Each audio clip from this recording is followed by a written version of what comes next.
Well, hello there, everyone. It's Mr. Macaluso again. And today I got a lot of things in store for you, a lot of exciting things. I'm really happy to be covering this material. But before we begin, I want to start with a kind of a strange thing that happened to me today. After I had my meeting with you this morning, I took my dog Sawyer for a walk around the neighborhood. And it was a beautiful day. It was a little cold. It's, pretty raw out there, but still, it was nice to get out. And as we were walking down the street, I came across what I thought were two birds having sex. Crazy, huh? I wasn't sure what kind of birds they were. At first I thought they were cardinals, but it looked like two male cardinals, and they were a little too small. So I think maybe they're house finches or maybe red finches. But here's the deal: I'm walking along and I see this kind of ball of feathers falling out of a tree, and then breaking apart and flying away, and then coming back together again. And I'd never seen anything like this. I spend a lot of time watching birds. It's one of the things I do. But I'd never seen this. But here's the crazy thing. I remembered a poem that I had to read in high school. And all I knew that it was called The Dalliance of the Eagles. And I remember this poem being very confusing. I think I read it when I was a senior. And I remember my teacher, who was a Jesuit priest, letting us know that this was really a poem about two birds having sex, or at least that's what I thought he was telling me. It was never really clear. Anyway, I put two and two together, and I realized, or I thought, that these must be two birds that are trying to mate. And I watched them for like 5 or 10 minutes. I know that sounds, kind of weird, but it was cool. I'd never seen it before. And literally there was like a ball of feathers in the air, feathers falling out. It looked like one bird was really kind of trying to attack the other. Didn't really seem like consensual kind of mating. Anyway, I went home and I looked up the poem, and it was written by none other than Walt Whitman, someone that you should be reading pretty soon. And here it is. It's The Dalliance of the Eagles. Skirting the river road, my forenoon walk, my rest, skyward in air a sudden muffled sound. The dalliance of the eagles, the rushing, amorous contact high in space together, the clinching, interlocking claws, a living, fierce, gyrating wheel, four beating wings, two beaks, a swirling mass, tight, grappling, in tumbling, turning, clustering loops, straight downward falling, till o'er the river poised the twain yet one, a moment's lull, a motionless still balance in the air, then parting, talons loosing, upward again on slow pinions slanting, their separate diverse flight, she hers, he his, pursuing. Now, I think that's a pretty cool poem. It is kind of hard to understand unless you see it in action. But here's the thing that really kind of amazes me about this. Here I am walking through my neighborhood, and I see something that I've never seen before, and this little memory of a poem I had briefly studied in high school comes back to explain to me what I'm seeing. Now, I think there's something powerful there. It seems almost Emersonian if you think about it, right? If I had never read that poem, I may have not even noticed that strange thing that I was seeing. But because Walt Whitman had given me some understanding of what was going on, not a perfect understanding, but some understanding, I noticed something, which is essentially what we hope happens to you, that our education allows you to start noticing things that you've heard about in class or you've read about, so that when you see it in the world, you can say, that's that kind of thing that I learned about, instead of just thinking like, oh, that's the same as everything else. So, I don't know, just a little philosophical musing for a Monday morning from Mr. Macaluso. It might be the coffee. It might be the bird sex. Turns out they weren't having sex. I think that was just a courtship ritual. Be fun to be a bird, huh? Apparently the male just kind of sits on top of the female when they're actually doing the deed. Anyway, I didn't get a chance to see that this morning. So today, aside from bird sex, I would like to talk about Woodrow Wilson and his progressivism. Okay? But before we get there, I thought it would be a good time to talk about something that some of you are dimly aware of, but you probably need clarification on. So I made a little diagram. I know that you probably missed my drawing and my squiggly lines and things like that. So I decided to use the whiteboard for the beginning of this. And I want to talk about what I call the political spectrum. Okay, it's just not me. A lot of people call it the political spectrum. And I want to start by talking about the political spectrum in 1776. I think this will help clarify things for you. So here's what I mean. Or when we talk about the political spectrum, you usually hear that some people are on the left and some people are on the right. It's actually, you should have learned this last year. This comes from the period right before the French Revolution, where the Estates General kind of labeled people by their political persuasion, or labeled people's political persuasion by where they sat in the Estates General. And if you are on the left, you are more liberal, and if you are on the right, you are more conservative. Okay? And that spectrum persists today. Okay? So let's talk about it. In 1776, who would be on the far left? Of the people we've studied this year, who would be on the far left? Let's think. Political leaders we've studied. Thomas Jefferson would be one, right? How about King George III? Those are two people that we could think about. So let's take Thomas Jefferson. I would put Thomas Jefferson over here on the left, right? Thomas Jefferson is what we call a classical liberal, or his philosophy would be called classical liberalism, okay? And he'd be over there on the left. Now, in opposition to a Thomas Jefferson, of course, would be George III, King of Great Britain. Now, note, I'm putting him on the right, but I'm not putting him on the far right, okay? Why not? Well, let's think about it.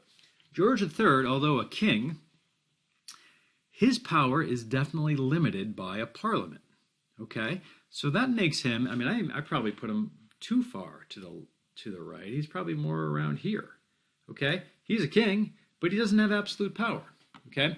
Can you think of any kings or queens, or in this case, czarinas, that would be further to the right?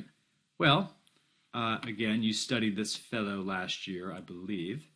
I know you'll all protest and say that you didn't, but I think you did. King Louis the 16th of France, remember, he said, I am the state, right? You know, like, France is nothing but me. Okay, and then also I would include, where did I put her? Here she is, Catherine the Great of Russia, right? The Tsarina of Russia. I'd put her on the far right, maybe a little bit, I don't know, it's hard to say, maybe a little bit to the left of Louis the 16th, maybe not. The thing about Catherine the Great was she was really inspired by the Enlightenment, and she saw herself as a benevolent dictator, or an enlightened autocrat. And even though she had absolute power, as all czars did, she really, really wanted to make Russia a better place. However, she was going to do that by her own edict. Okay, no one was going to be able to vote on things necessarily. Okay, so that's the political spectrum. So note the term over here on the left, classical liberalism. Okay, so what does liberal mean? As I said the other day in my lecture, liberalism it's got these connotations that even sometimes liberals are wary of, okay? But liberal really just means, comes from the word liberty, which means freedom, okay? Think about Thomas Jefferson's liberalism. What did he want? He wanted freedom for his yeoman farmers, right? And that didn't mean the government doing much. It just meant the government getting out of the way, right? So when we look at the Constitution, in its original form, we see that it is a government with very limited powers, right? The government just does not have much power to interact with the individual, okay? That's classical liberalism. Now, remember, after the Civil War, we saw that shifting away a little bit, right? Remember the Freedmen's Bureau? The federal government was going to have a direct role in freed slaves' lives for a little bit, right? The federal government's going to maybe someday take a stronger hand in making sure that people have their their civil liberties. Okay. On the other hand, if we move to a more modern time, let's go to the 20th century and look at the political spectrum there. Things change pretty radically. Okay, so here's the thing. By the 20th century, a guy like Thomas Jefferson, I think I forgot to bring his name down. I'm going to steal him from up here. Thomas Jefferson would no longer be on the left. In fact, Thomas Jefferson would be on the right. I'd put him right here in the center of the right. Okay, now how can this be? What do I mean? Well, think about this. Thomas Jefferson wants the government to do very little. He wants the government to stay out of the way of the yeoman farmer or, of the planter or whoever. Okay, but think about this. Times have changed.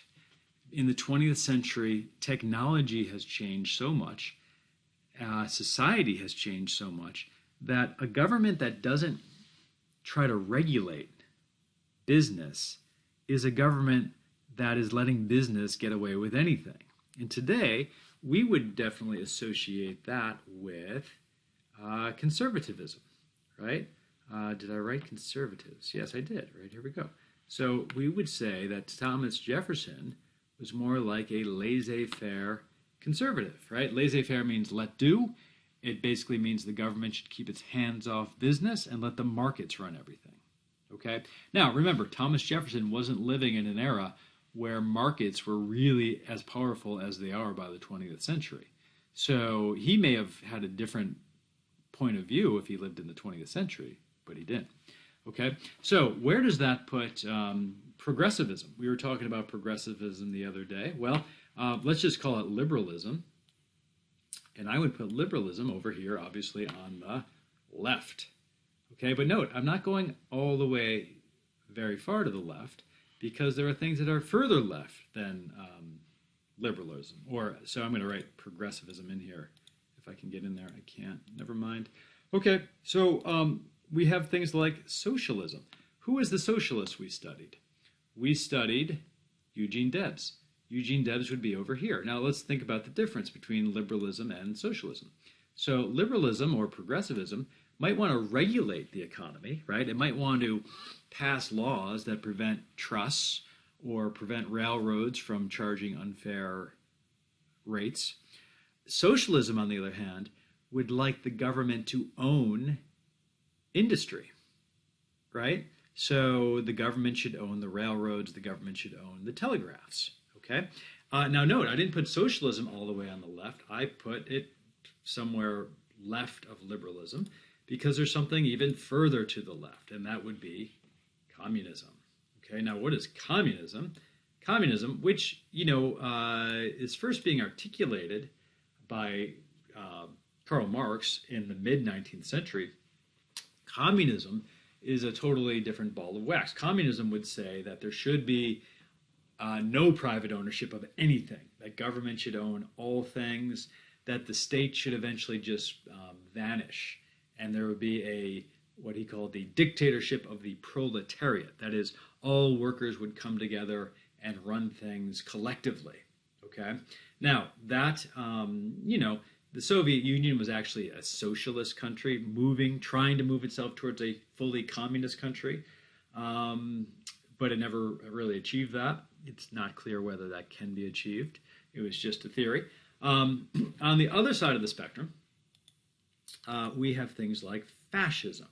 So in the mid-20th century, we have Adolf Hitler coming to power, and Adolf Hitler would be on the far right. He is a Nazi, but his ideology is called fascism. And in fascism, the state is everything. Okay, now let's recall Louis the 16th, right? Louis the 16th said, "I am the state," and Louis the 16th, he's not a fascist, although he wanted to have as much control maybe as a Hitler did. But think of the difference between these two guys, Hitler and Louis the 16th. Hitler lives in a very different world, right? He lives in an industrialized world with mass communication. I don't think Louis XVI cared at all about what a peasant was thinking about him, because that peasant, in the end, had no power whatsoever.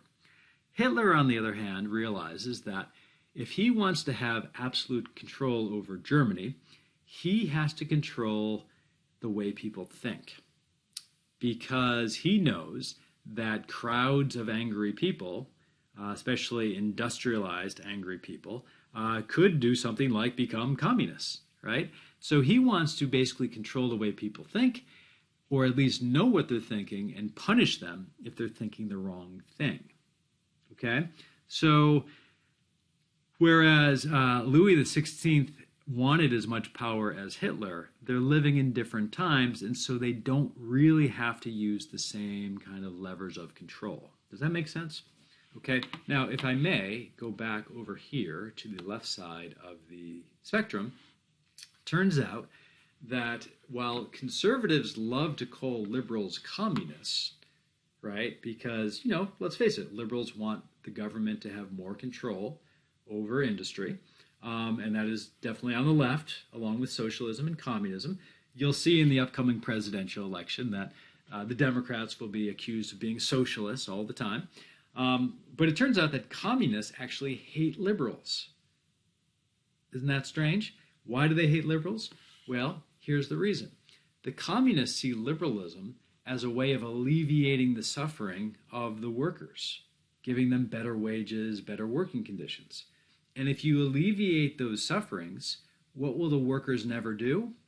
They'll never rise up and have a communist revolution. Yeah? So that is kind of a strange little thing, but if you think about it, what did those progressives want? We talked about this in the last lecture. Progressives were afraid that the big businesses were exploiting the workers so much that those workers would rise up and have a revolution. So progressivism, or liberalism, is going to try to reform things to prevent that. It's also going to try to regulate those big businesses so they don't take advantage of the middle class. Okay? Again, if you go back to the right side of the spectrum, conservatives tend to say, like, no. We don't need government regulation. Government regulation is going to ruin everything. Regulation makes businesses less efficient, and if they're less efficient, they don't make as much profit, and if they don't make as much profit, then the economy doesn't grow as fast. Okay? And liberals say, well, maybe the economy would grow faster if everyone had a little bit more equality, right? If there weren't a huge disparity between the wealthy and the poor. Now, where do you come down on this? I don't know, and I don't care. It's for you to decide. And I'm guessing that as you grow up, as you get a job, you will just start thinking about these things differently. You should use the lens of history to help you out here. I mean, think about all the times we've talked about rebellions that happened because of class disparity. We talked about Bacon's, we talked about Shays, right? So that's just one way of kind of framing the issue. On the other hand, think about how much we think that Jefferson's idea of classical liberalism was really a brand new idea in the world that brought about a lot of good. So it's up to you to decide where you stand on the spectrum. I guess I have moved along this spectrum often in my life. I've never been on either extreme, that's for sure. But I think most people are going to be kind of here in the moderate zone. And sometimes we see, yes, the government needs more to do more regulating, and sometimes we see, the government's really a drag on things and needs to get out of the way. Anyway, that is my little lecture on liberalism. Hope you enjoy. Now the question is, what does my talk on the political spectrum have to do with my talk on bird sex? Well, as I said when I talked about the birds I saw, I only recognized what was going on because of a poem I had read a long time ago. That poem gave me the context to understand what I was seeing. Hopefully, this little lecture on the political spectrum will give you the context to understand what you see and hear during the upcoming campaign. Are Democrats in fact socialists? Are conservatives in fact fascists? You will now be able to better judge whether those things are true. So I hope you paid attention, and I hope you find that useful.